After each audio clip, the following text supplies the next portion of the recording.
निजी क्षेत्र के बैंक आईसीआईसीआई बैंक ने मिनिमम एवरेज बैलेंस से जुड़े अपने फैसले में संशोधन किया है।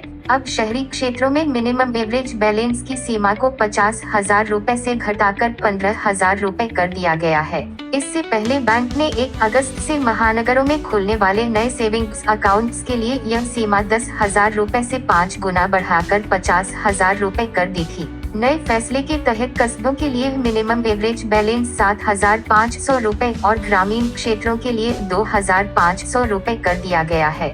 बैंक ने कहा है कि मिनिमम एवरेज बैलेंस पर ग्राहकों से मिली प्रतिक्रिया के बाद उसने ये संशोधन किए हैं। यह नई शर्तें salary accounts, senior citizen, pensioners, basic savings deposit account, प्रधानमंत्री जनधन योजना और विशेष जरूरत वाले लोगों के खातों पर लागू नहीं होंगी। इसके साथ ही 31 जुलाई 2025 से पहले बैंक में खोले गए बचत खातों पर भी इन बदलावों का कोई प्रभाव नहीं पड़ेगा। संशोधित नियम 1 अगस्त 2025 से प्रभावी माने जाएंगे।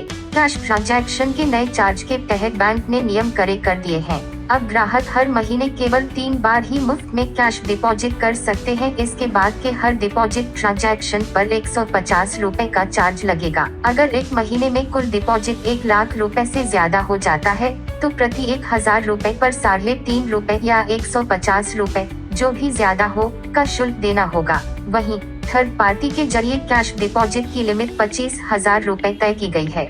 आईसीआईसीआई बैंक कैश निकासी के नियमों में भी बदलाव किया है। ग्राहक महीने में केवल 3 बार फ्री कैश विड्रॉल कर सकते हैं। इसके बाद हर अतिरिक्त निकासी पर 150 रुपए का शुल्क देना होगा। अगर निकासी की कुल राशि 1 लाख रुपए से ज्यादा हो जाती है तो प्रति 1,000 रुपए पर 3.5 रुपए या 150 रुपए, जो भी ज्यादा हो, का चार्ज लगेगा। थर्ड पार्टी के जरिए निकासी की अधिकतम सीमा प्रति ट्रांजैक्शन 25,000 रुपए है।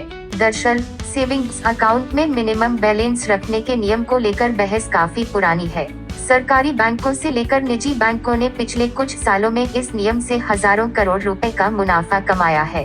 29 जुलाई 2025 को राज्यसभा में केंद्रीय वित्त राज्य मंत्री पंकज चौधरी ने कांग्रेस अध्यक्ष और सांसद मल्लिकार्जुन खड़गे के सवाल के एक लिखित जवाब में बताया था कि भारतीय रिजर्व बैंक ने साल 2002, 20 नवंबर 2014 और 1 जुलाई 2015 को जारी सर्कुलरों में खाते में न्यूनतम बैलेंस नहीं रखने पर पेनल्टी वसूलने के संबंध में बैंकों के लिए दिशा निर्देश जारी किए थे। पंकज चौधरी ने बताया कि पिछले 5 सालों में देश के 12 सरकारी बैंकों ने मिनिमम बैलेंस नहीं होने पर पेनल्टी लगने के नियम से 9,000 करोड़ रुपए से अधिक की वसूली की। इसमें सबसे अधिक इंडियन बैंक ने 1,828 करोड़ 18 लाख रुपए वसूले।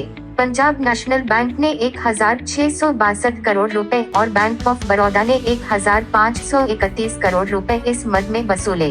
सरकार ने ये भी बताया कि भारतीय स्टेट बैंक ने मार्च 2020 के बाद से ग्राहकों से monthly minimum average balance charge वसूलना बंद कर दिया है।